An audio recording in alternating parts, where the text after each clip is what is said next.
Thank you, Mr President. I rise on behalf of the Greens to support this bill and as the spokesperson for Women for the Greens. I thank the Honourable Connie Benares for her continued advocacy in this area, and certainly this bill is no surprise to us. It has been a long-held body of work. Sometimes we have to wait seemingly longer than we expect. But I reflect that in 1923, Virginia Woolf wrote that in 100 years from now, women will cease to be the protected sex. This marks, of course, the 100th year from that quote, and I think many of us can probably agree that it has failed so far to be the case. And tonight we are being told we must wait a little longer again. In 2021, Australia fell from a rank of 44th to 50th on the World Economic Forum's Global Gender Gap Index, continuing the steady decline that this nation has suffered from the 15th position we once occupied in 2006. Despite being the 10th richest country in the world, we rank behind almost all the top 30 wealthiest countries.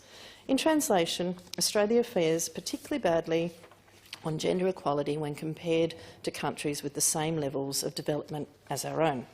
The ABS has reported that 1 in 5 Australian women experience sexual violence after the age of 15, and only outright denialists would be surprised to know that the Women's Gender Equality Agency have found that Australian women suffer from a full-time total remuneration gender pay gap of 20%. This means, of course, in translation, that Australian women will have to work an extra 56 days a year to earn the same pay as men do for doing the same work. The obvious question at this point is, why aren't we doing more? And why aren't we doing it now? Gender inequality in the workplace is systemic. No matter where you come from, there is no denying its presence. The gender pay gap exists not only across the economy, but continues to be, of course, a global concern, including in the public service. The belief that there is no gender pay gap, because if men and women are doing the exact same job, they should be getting the exact same pay, is unfortunately mistaken. Research continues to show that salaries for men and women continue to diverge even when the exact same job has been done earlier on in their careers.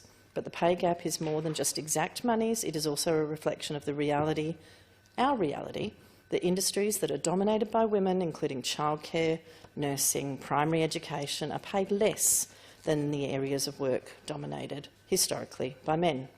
This is regardless of the nature of the skills required, and that women are concentrated in jobs that pay less. Addressing this inequality requires the rebalancing of the value of work, usually performed by women, and the public sector is not immune to such inequalities.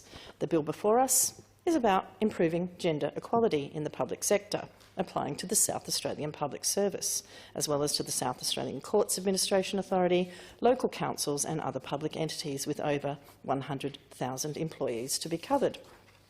The bill acknowledges that, and I quote, "Gender inequality may be compounded by other forms of disadvantage or discrimination that a person may experience on the basis of Aboriginality, age, disability, ethnicity, gender identity, race, religion, sexual orientation and other attributes." End quote.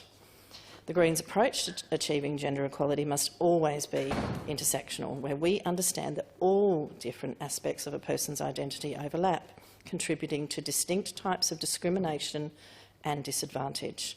It is refreshing to see that this bill acknowledges the range of barriers women continue to face in the workplace, outlining gender equality targets to meet workplace gender equality indicators. We are pleased to be supporting this bill today. We are disappointed that the government is not. But we continue to acknowledge that we do have a long way to go to fully address gender inequality in our state, in our country and, of course, across the world, because equality goes beyond targets or quotas for government departments. It also means addressing cultural and structural barriers that prevent women and gender diverse people from participating to the fullest in the workforce and in their community. To quote my Greens colleague from Victoria, Dr Samantha Ratnam, "It is acknowledging that women still retire with significantly less superannuation than men do.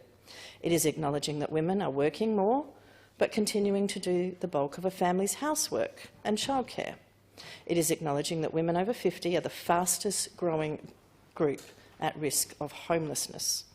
It is acknowledging that women remain underrepresented in parliaments and in our decision-making bodies, and it is acknowledging that women continue to be the main victims of family violence. It is our responsibility here in this council to use our voices to not only speak on the things that are core to an equal society, but that embed those values in our society. Along with more equal representation, we need legislators who are willing to step away from neutrality and use the law to help transform decades of discrimination against women. We need those protections that Virginia Woolf noted. And I note another quote of hers, which is, "Nothing has really happened until it has been recorded." And in a very simple way, that is what this bill would affect. In another way, the way we vote on this bill tonight will record what happened on International Women's Day 2023 when Labor was given a chance to lead.